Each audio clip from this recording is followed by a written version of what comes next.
إن الحمد لله نحمده ونستعينه ونستغفره ونعوذ بالله من شرور أنفسنا ومن سيئات أعمالنا من يهده الله فلا مضل له ومن يضلل فلا هادي له وأشهد أن لا إله إلا الله وحده لا شريك له وأشهد أن محمدا عبده ورسوله يا أيها الذين آمنوا اتقوا الله حق تقاته ولا تموتن إلا وأنتم مسلمون يا أيها الناس اتقوا ربكم الذي خلقكم من نفس واحدة وخلق منها زوجها وبث منهما رجالا كثيرا ونساء واتقوا الله الذي تساءلون به والأرحام إن الله كان عليكم رقيبا يا أيها الذين آمنوا اتقوا الله وقولوا قولا سديدا يصلح لكم أعمالكم ويغفر لكم ذنوبكم ومن يطع الله ورسوله فقد فاز فوزا عظيما أما بعد فإن خير الحديث كتاب الله وخير الهدي هدي محمد صلى الله عليه وسلم وشر الأمور محدثاتها وكل محدثة بدعة وكل بدعة ضلالة وكل ضلالة في النار أعوذ بالله السميع العليم من الشيطان الرجيم بسم الله الرحمن الرحيم قل إن كان آباؤكم وأبناؤكم وإخوانكم وأزواجكم وعشيرتكم وأموال اقترفتموها وتجارة تخشون كسادها ومساكن ترضونها أحب إليكم من الله ورسوله وجهاد في سبيله فتربصوا حتى يأتي الله بأمره والله لا يهدي القوم الفاسقين سبحانك لا علم لنا إلا ما علمتنا إنك أنت العليم الحكيم رب اشرح لي صدري ويسر لي أمري واحلل عقدة من لساني يفقهوا قولي رب زدني علما حمد و ثنا بڑائی کبریائی تعریف و توصیف اور تسبیح و تحمید سب کے سب لائق و سزاوار ہے اس وحدہ لا شریک احکم الحاکمین کے لیے جو ساری کائنات کا تنہا خالق و مالک و پروردگار ہے۔ درود و سلام لازم ہو جملہ انبیاء کرام علیہم السلام پر، خصوصاً احمد مصطفیٰ محمد مصطفیٰ صلی اللہ علیہ وسلم پر۔ اللہم صلی علی محمد وعلی آل محمد كما صليت على إبراهيم وعلى آل إبراهيم إنك حميد مجيد اللهم بارك على محمد وعلى آل محمد كما باركت على إبراهيم وعلى آل إبراهيم إنك حميد مجيد۔ بزرگوں، نوجوان ساتھیوں، پردہ نشین ماں اور بہنوں،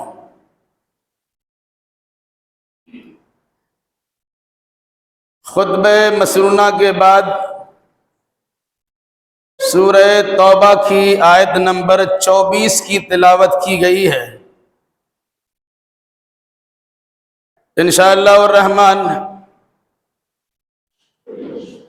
اسی آیت کریمہ کی روشنی میں حالات حاضرہ پر کچھ تذکرہ کیا جائے گا۔ اللہ ہمیں صحیح کہنے، صحیح سننے، صحیح سمجھنے اور صحیح باتوں پر عمل کرنے کی توفیق مرحمت فرمائے، آمین۔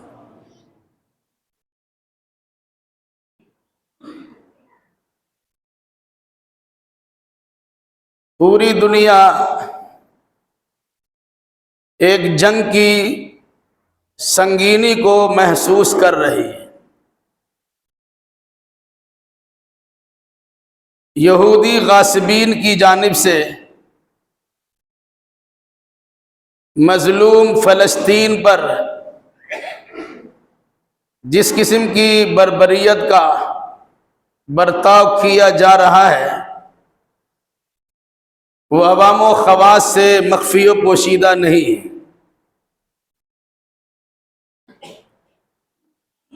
جبکہ یہودیوں کا بھی دعویٰ ہے کہ وہ بھی آسمانی شریعت رکھتے ہیں، اللہ کے برگزیدہ پیغمبروں پر ان کا ایمان بھی ہے، اس کے باوجود اہل اسلام سے عداوت و دشمنی، بغض و عناد در حقیقت حسد اور کینہ کپٹ کے نتیجے میں۔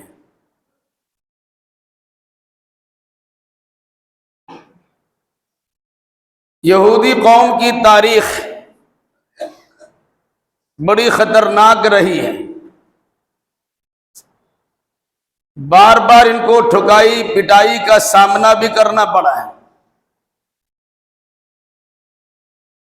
کئی بار اپنے گھروں سے انہیں نکالا بھی گیا، بے دخل بھی کیا گیا، قید بنا کے رکھا بھی گیا، ان کے ہزاروں افراد کو تہ تیغ بھی کیا گیا، اور ذلت و خواری کا وہ مزہ چکھایا گیا کہ انسان جس کا تصور بھی نہیں کر سکتا ہے۔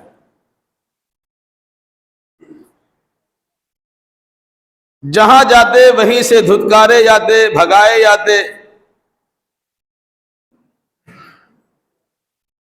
وجہ اس کی قرآن مجید نے یہ بیان کی ہے کہ در حقیقت اللہ کی آیتوں پر ایمان رکھنے کے دعوے دار ہونے کے باوجود اللہ کی آیتوں کے ساتھ کفر کرتے ہیں۔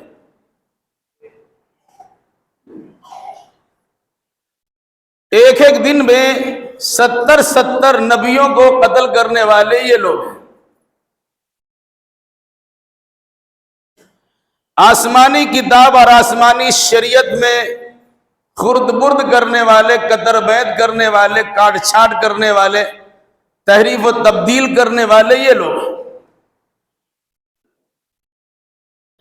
اپنا مطلب نکالنے کے لیے آیات تورات کا انکار بھی کیا، پوشیدہ بھی رکھا۔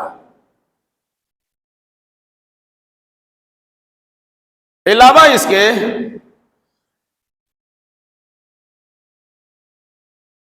انبیاء و مرسلین پر سنگین قسم کا الزام لگانا بھی انہی کی فطرت ہے۔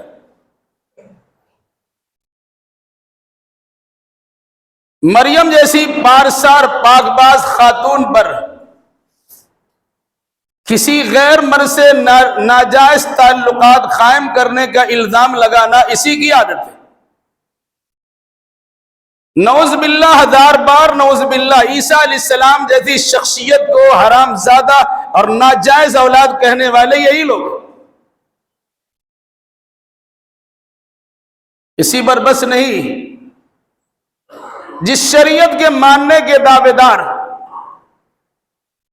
تورات کو اپنا قانون کی حیثیت تسلیم کرنے والے یہ افراد، جس شخصیت پر تورات کا نزول ہوا اس موسیٰ علیہ السلام کے خلاف بدتمیزی کرنے والے یہی لوگ ہیں۔ کسی لڑکی کو کھڑا کرا کر موسیٰ علیہ السلام کی عزت و آبرو کو داغدار کرنے والے یہ لوگ ہیں۔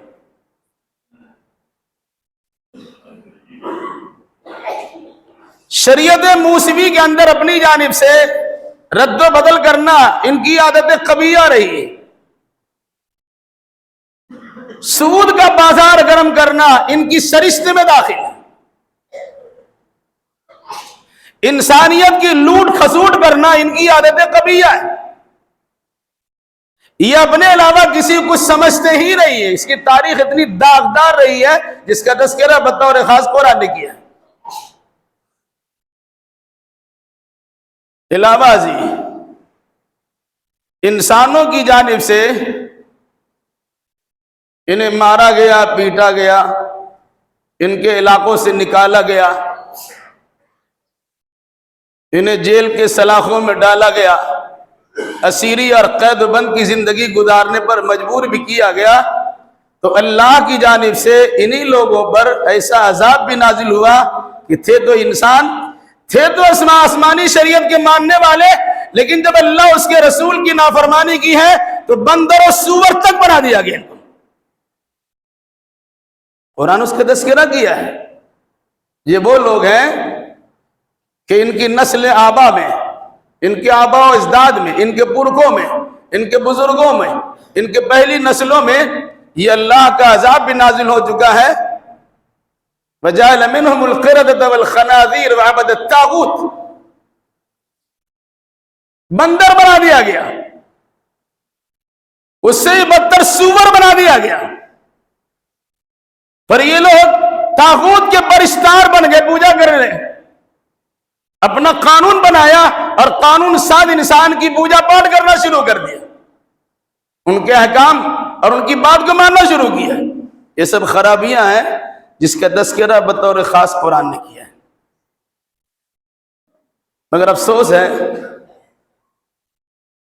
پوری امت مسلمہ پر، آپ بھی شامل ہیں، ہم بھی داخل ہیں، پوری دنیا کے مسلمان داخل ہیں اس افسوس میں کہ جس قوم پر اللہ کا بارہا عذاب نازل ہو چکا ہے، آج وہ قوم مسلمانوں پر عذاب بنی ہوئی ہے، وہ سراپا عذاب ہو گئی۔ ایک چھوٹی سی ریاست قائم ہوئی، پوری دنیا میں یہودیوں کی آبادی صرف 1 کروڑ ہے، اور پوری دنیا میں مسلمانوں کی آبادی 1.5 ارب کے قریب ہے، لیکن اس کے باوجود اس 1 کروڑ نے 1.5 ارب مسلمان ہی نہیں بلکہ پوری دنیا کے انسانوں کو اپنے ظلم کی چکی میں پیسنے کا حربہ استعمال کر لیا، اور لوگوں کا حال یہ ہے کہ اس کے سامنے سب خاموش ہے۔ امریکہ جیسے دادا گیری کرنے والے ملک میں اس کے سامنے سر نگو ہے۔ کیوں؟ سارا مال یہی سے سپلائی ہوتا ہے، ہر میدان میں ترقی اس نے کی ہے، بظاہر انسانی ضروریات کی تکمیل کے لیے کارنامے انہوں نے ہی انجام دیا ہے۔ دنیا بھر کے مصنوعات ہیں جس سے انسان ایک طریقے سے فائدہ اٹھا رہا ہے، سبھی نے کے تیار کرتا ہے، کاروباری اعتبار سے ہو، فکری اور ذہنی اعتبار سے ہو، علمی اور تعلیمی اعتبار سے بھی ہو، یہ سب سے اعلیٰ و عرفہ ہے، جس طرح چاہتے ہیں پوری دنیا کو اس طرح گھما رہے ہیں۔ ادھر حقیقت اہل اسلام کے لیے، مسلمانوں کے لیے اور سنجیدہ مزاج لوگوں کے لیے ایک عذاب کی شکل پیدا ہو چکی ہے۔ یہ تو آپ کے سامنے ہے۔ ابھی جو صورتحال ہے، تازہ ترین صورتحال، خبریں مختلف قسم کی آتی ہیں اور سنتے بھی رہتے ہیں۔ جو پلان تیار کیا تھا اس پلان کو کامیابی کی منازل طے کرانے کے لیے مختلف قسم کے حربے استعمال کیے جا رہے ہیں۔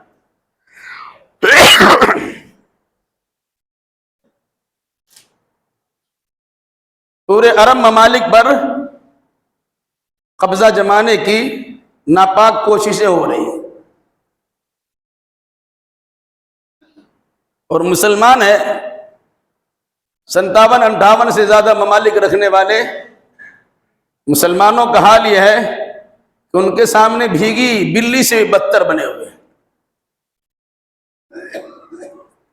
جبکہ اسلام نے اپنے ماننے والوں کو کچھ تعلیم دی ہے، بہت سارے احکام و قوانین سنائے ہیں۔ گزشتہ ہفتے یہ بات آئی تھی، وَمَا لَكُمْ لَا تُقَاتِلُونَ فِي سَبِيلِ اللَّهِ وَالْمُسْتَضْعَفِينَ مِنَ الرِّجَالِ وَالنِّسَاءِ وَالْوِلْدَانِ الَّذِينَ يَقُولُونَ رَبَّنَا أَخْرِجْنَا مِنْ هَذِهِ الْقَرْيَةِ الظَّالِمِ أَهْلُهَا وَاجْعَل لَّنَا مِن لَّدُنكَ وَلِيًّا وَاجْعَل لَّنَا مِن لَّدُنكَ نَصِيرًا۔ ایسا لگتا ہے کہ صرف قرآن میں پڑھنے کے لیے اور دہرانے کے لیے، لیکن حالات کا جائزہ لیجئے، جو لوگ ہجرت کر کے مکہ سے مدینہ تشریف لے آئے تھے اور کچھ بزرگ قسم کے لوگ، کمزور قسم کے لوگ، بوڑھے قسم کے لوگ، عورتیں اور بچے مکہ میں رہ گئے تھے، مکہ کے لوگوں نے ستانا شروع کیا۔ وہ کہتے کس سے؟ انہوں نے غیر اللہ کی دعائی نہیں دی، اللہ کی سوا کسی اور کو پکارا نہیں، اللہ کی بارگاہ میں ان کی دعائیں کہ ربنا اخرجنا من هذه القرية الظالم اهلها، الہی اس بستی سے ہمیں نکال دے، یہاں کے رہنے والے سب کے سب ظالم بنے ہوئے ہیں، ہم پر ظلم و ستم کے پہاڑ توڑتے ہیں، ہمیں یہاں سے نکال دے۔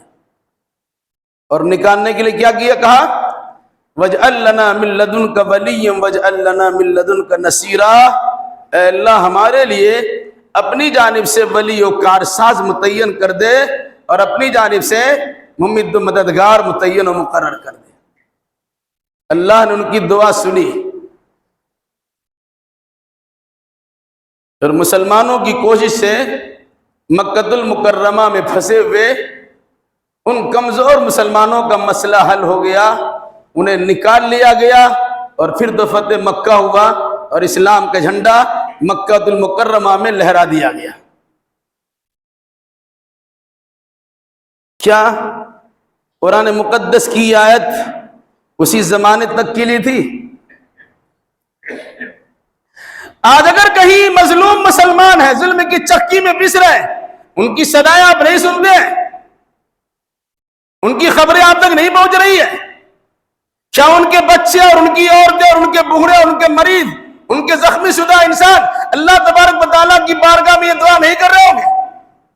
آج کوئی نبی نہیں آئیں گے کہ آپ کے پاس اللہ تبارک و تعالیٰ کا پیغام سنا دے، وہ قیامت تک کے لیے پیغام قرآن مقدس کی شکل میں آپ کے پاس موجود ہے، خود پڑھیے، یا کوئی راستہ دکھلاتا ہے، رہنمائی کرتا ہے، اسے سمجھنے کی کوشش کیجئے اور اس کا عملی جامہ پہنائیے،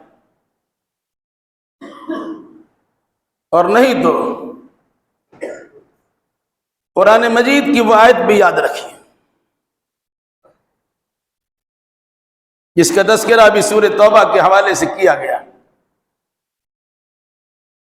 قُلْ إِنْ كَانَ آبَاؤُكُمْ وَأَبْنَاؤُكُمْ وَإِخْوَانُكُمْ وَأَزْوَاجُكُمْ وَأَشِيرَتُكُمْ وَأَمْوَالٌ اقْتَرَفْتُمُوهَا وَتِجَارَةٌ تَخْشَوْنَ كَسَادَهَا وَمَسَاكِنُ تَرْضَوْنَهَا أَحَبَّ إِلَيْكُم مِّنَ اللَّهِ وَرَسُولِهِ وَجِهَادٍ فِي سَبِيلِهِ فَتَرَبَّصُوا حَتَّىٰ يَأْتِيَ اللَّهُ أَمْرِهِ۔ کبھی اس آیت کریمہ کا ترجمہ پڑھ کے دیکھیں، قیامت تک کے مسلمانوں سے یہ خطاب ہے۔ اللہ کے نبی صلی اللہ علیہ وسلم کے زمانے موجود صحابہ کرام کے لیے نازل ضرور ہوئی، لیکن چونکہ قرآن مقدس قیامت تک کے لیے ہے، اس لیے قیامت تک کے مسلمانوں کے وجدان کو جھنجھوڑنے کے لیے اس سورہ توبہ کی آیت نمبر 24 کافی ہے۔ کاش کہ مسلمانوں کے اندر زندہ دلی پائی جائے اور اس کا ایمان صحیح سالم ہے۔ ترجمہ سن لیجیے۔ قل، اے نبی فرما دیجئے، ان کان آباؤکم، اگر تمہارے باپ دادا، وابناؤکم، اور تمہارے بیٹے اور پوتے، واخوانکم، تمہارے بھائی اور بہن، وازواجکم، تمہارے شوہر یا تمہاری بیویاں، وعشیرتکم، اور تمہارے خاندان،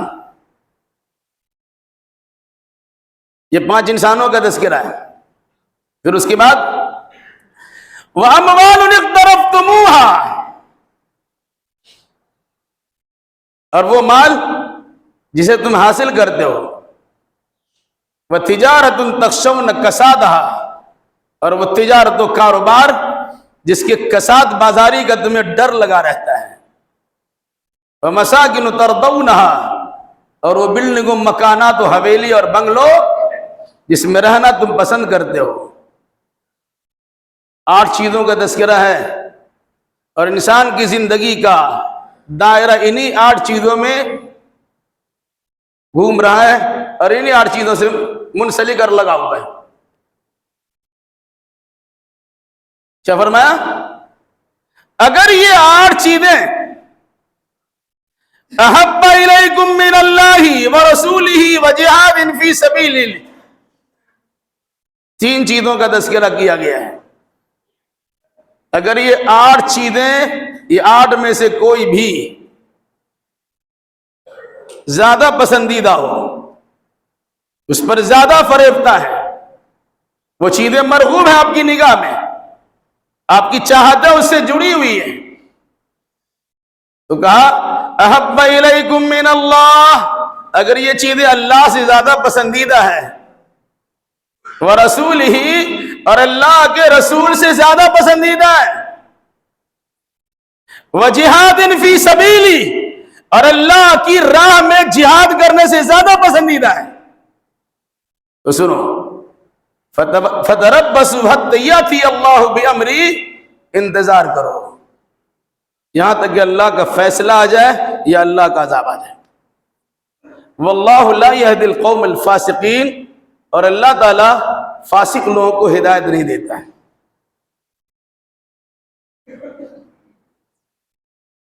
آٹھ چیزیں انسان دنیاوی زندگی جب گزارتا ہے، فرما بردار بچہ ہے تو اپنے باپ دادا کا خیال کرتا ہے، مشفق باپ ہے تو اپنے بچوں پر شفقت کی نگاہ رکھتا ہے، دیندار بھائی ہے تو اپنے بھائی بہنوں کا خیال کرتا ہے، پرہیزگار شوہر و بیوی ہے تو اپنے شوہر و بیوی کا خاص احترام کرتے ہیں، اور اگر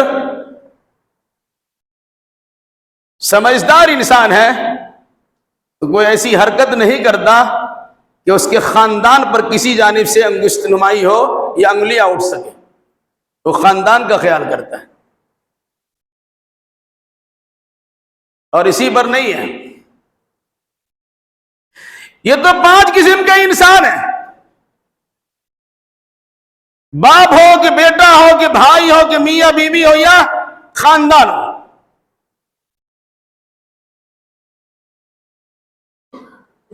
تین چیزیں ایسی ہیں جو انسان کی زندگی کو خوشگوار بناتی ہیں. سب سے بڑی چیز، اسے مال چاہیے. یہی وجہ ہے انسان حلال و حرام کی تمیز کیے بغیر مال جمع کرتا ہے. کسی طرح سے مال حاصل کر لیا جائے، مال کے حصول کی انسان تجارت کرتا ہے، کاروبار کو فروغ دیتا ہے، بزنس کرتا ہے کہ مال ہمارے پاس آ جائے. وہاں بھی حلال و حرام کی تمیز نہیں کرتا، بس ہائی پیسہ ہوتا ہے، تجارت کرنے کا مقصد ہے کہ مال آ جائے. اور جب انسان کے پاس مال آتا ہے، تجارت و کاروبار کو فروغ مل جاتا ہے، تو سوچتا ہے کہ آرام و سکون کی زندگی گزارنے کے لیے اب بہترین قسم کے بنگلوں بنائے جائے اور محلات تعمیر کیے جائے اور اپنی وسعت سے زیادہ اسے سجایا جائے تاکہ آرام و سکون کے ساتھ زندگی گزار سکے. یہ 8 چیزیں ہو گئی. ان 8 چیزوں پر انسان کی توجہات مرکوز کیوں ہوتی ہے؟ اگر کسی انسان کے سامنے اللہ ہو، اللہ کا رسول ہو، یا اللہ ہو، رسول اللہ ہو، جہاد فی سبیل اللہ ہو،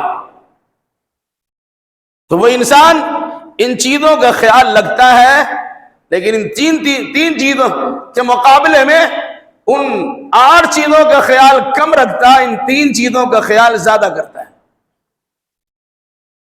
کیوں زیادہ کرتا ہے؟ اس کی نگاہ میں یہ بات رہتی ہے، اللہ کو ناراض کر دیا رسول اللہ کی شریعت میں حرف آنے دے دیا، جہاد فی سبیل اللہ سے جی چرانا شروع کیا، تو پھر اللہ تبارک و تعالی اچانک کوئی آفت و مصیبت بھیج سکتا ہے اور یہ سارے ختم ہو سکتے ہیں۔ انسان مرا سب ختم، حالات سے دو چار میں سب ختم، پریشانی آ گیا سب ختم، نہ کاروبار آپ کے ہیں، نہ مال و دولت آپ کے پاس ہے، نہ مکانات آپ کے پاس بچے ہوئے، اب عالیشان عمارتیں قائم کرتے ہیں، حکومتی پیمانے پر آپ کی پہنچ بھی ہوتی ہے، کسی پارٹی کا منسٹر بھی رہتے ہیں، لیکن جب فساد کی آگ بھڑکتی ہے، لاکھ فون کرتے رہ جائے، آپ کے فون کا اعتبار نہیں ہوتا، آپ کے اپنے مکان میں آپ کو تباہ کر دیا جاتا اور تہہ تیگ کر دیا۔ وہ گجرات کے واقعے آپ کو معلوم ہے؟ کہاں ہے مکان، کہاں ہے تجارت و کاروبار، کہاں ہے وہ مال آپ کے؟ سب چلے کیوں؟ کہ اللہ کی پکڑ کے زد میں آ گئے۔ اگر یہ 8 چیزیں حب الیکم من اللہ ورسولہ وجہاد فی سبیلہ فتربصوا، بات اگر سمجھ میں نہیں آئی تو ہم نہیں آپ سے کہتے ہیں کہ آپ جہاد کرنے کے لیے سر سے کفن باندھیے اور فلسطین کا راستہ لے لیجیے، ہرگز نہیں۔ موجودہ دور میں جنگ و جدال کا وہ طریقہ کار نہیں رہا جس طریقے سے زمانے رسالت میں یا پچھلے ادوار میں وہ طریقہ کار چلتا تھا۔ لاٹھی لیا، برچھی لیا، چھری لیا، بھالا لیا، گراسا لیا، کچھ بھی لیا، لڑائی شروع ہو گئی۔ آج ان چیزوں کے ذریعے سے لڑائی نہیں ہے۔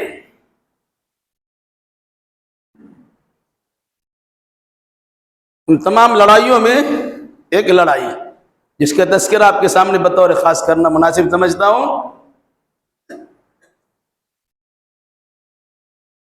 افضل الجہاد کلمۃ عدل عند سلطان جائر او کما قال، جہاد میں ایک افضل جہاد یہ بھی ہے کہ کسی ظالم و جابر حکمراں کے سامنے عدل و انصاف کی بات کیجیے۔ یہ بات کرنا، اس تک پیغام پہنچانا، اسے سمجھانا، یہ بھی جہاد ہے۔ لیکن آج اس جہاد سے بھی انسان کوسوں دور چلا گیا۔ جان دینے کی باری آئے تو بہت بڑی بات ہے، فجر کی نماز میں نہیں آتے تو لڑنے کے لیے کیا جائیں گے؟ اپنے نرم گرم بستر کو اللہ کی خاطر چھوڑنے کے لیے تیار نہیں ہے تو اللہ کی خاطر، اللہ کے بندوں کی خاطر اپنے جسم کا نذرانہ پیش کرنا کیا معنی رکھتا ہے؟ یہ تو تصور بھی نہیں کیا سکتے۔ آج دیکھ لیجئے مسلم ممالک کی طرف سے فلسطین کی حمایت میں اکا دکا کہیں سے آواز اٹھ رہی ہے، لیکن وہ بھی ایسی بالکل خاموش، اس کا کوئی وزن ہی نہیں ہوتا۔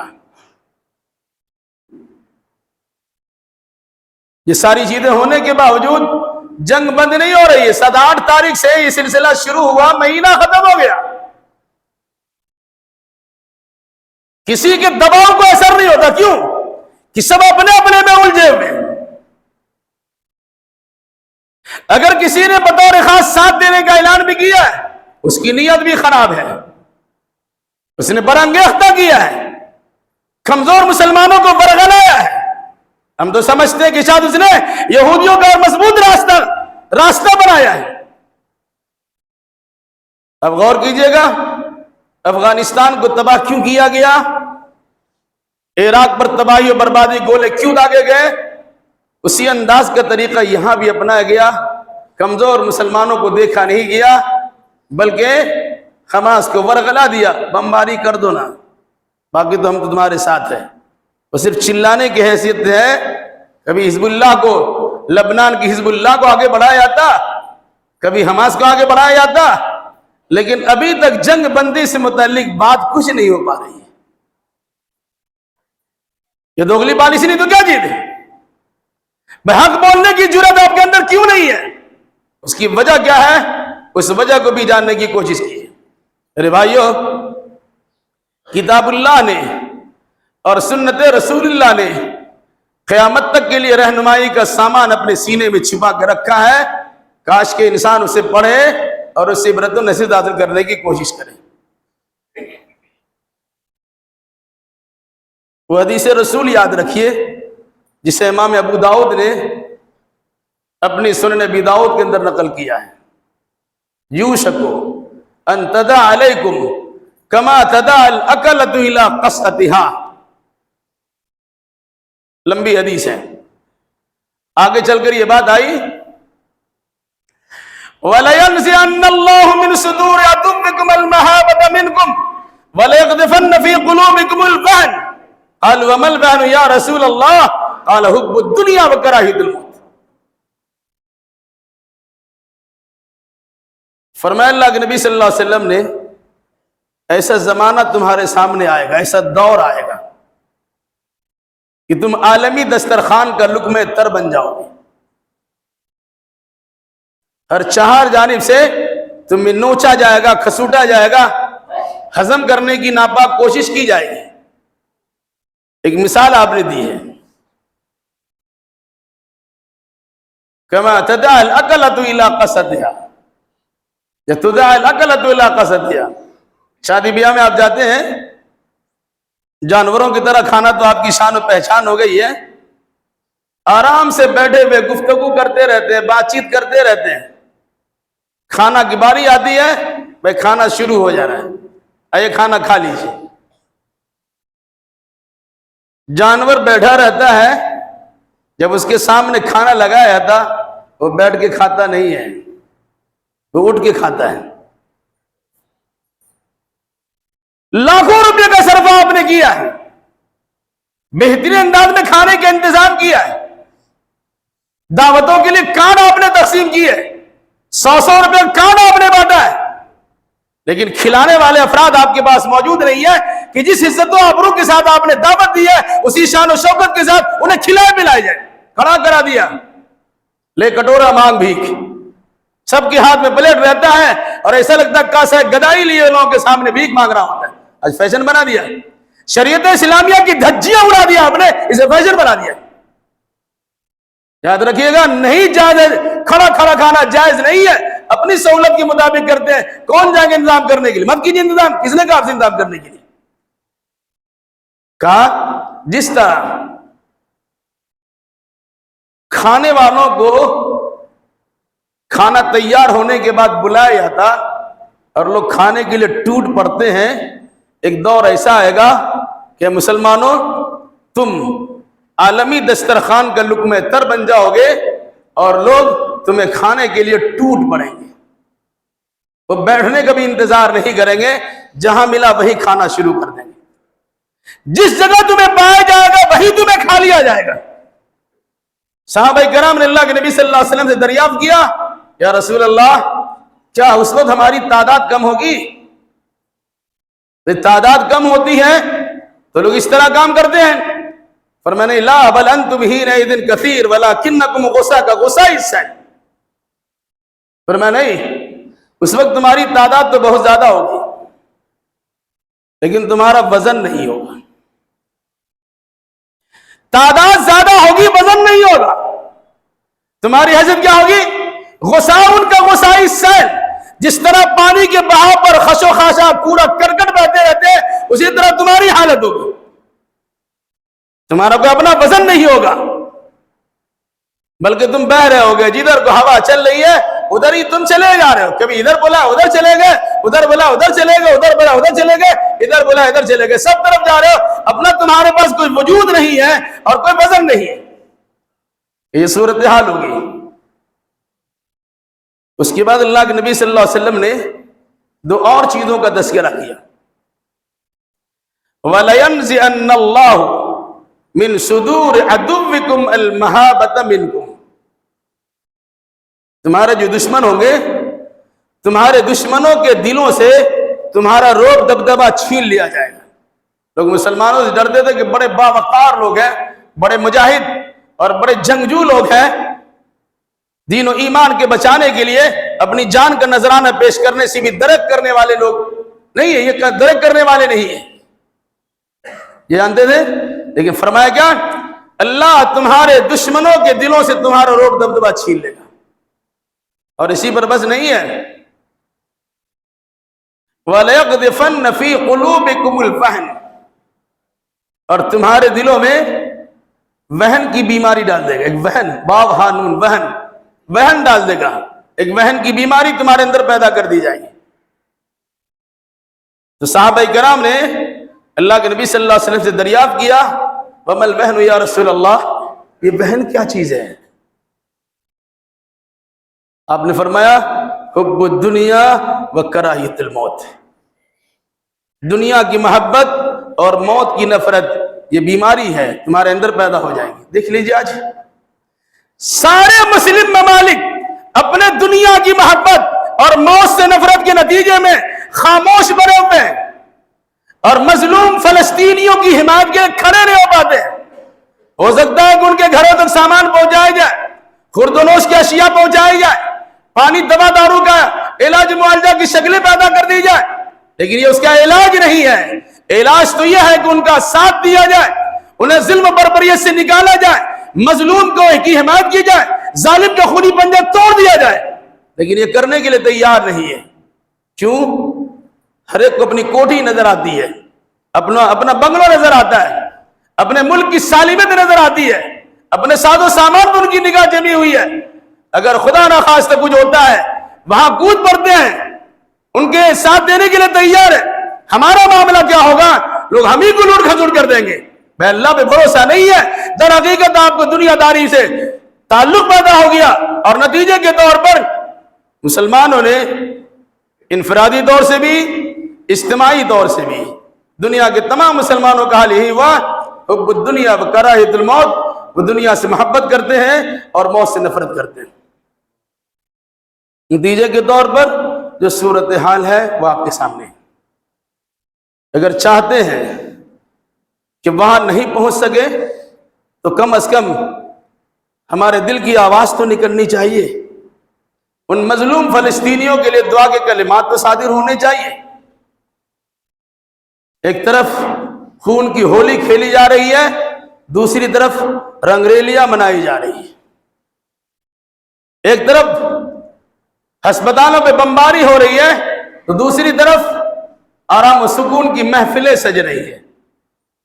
میں آپ کے شادی بیاہ کے مسئلے کو دیکھ لیجئے گا تو اندازہ ہوگا کوئی فرق نہیں پڑتا ہے. وہی رفتار بے ڈھنگی جو پہلے دی سو اب بھی ہے.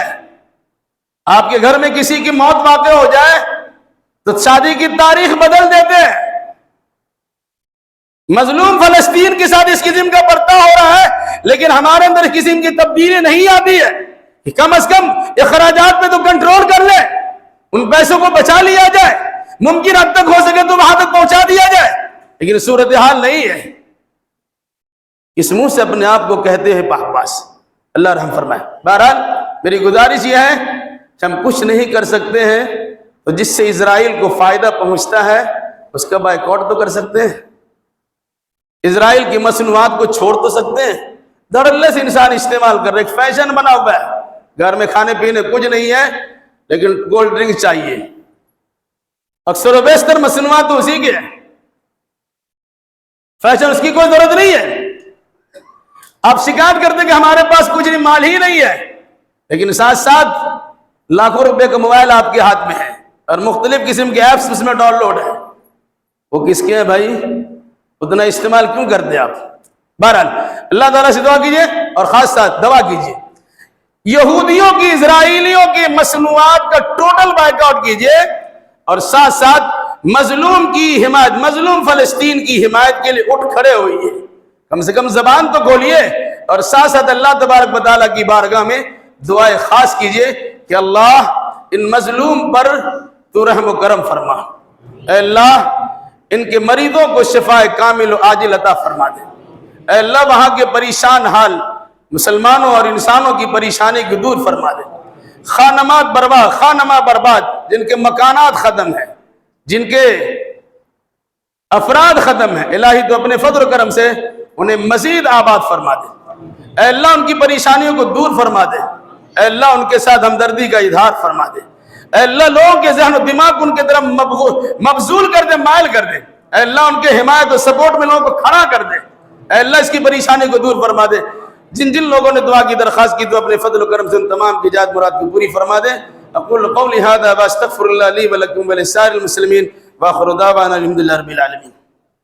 اللہ اکبر کبیرہ.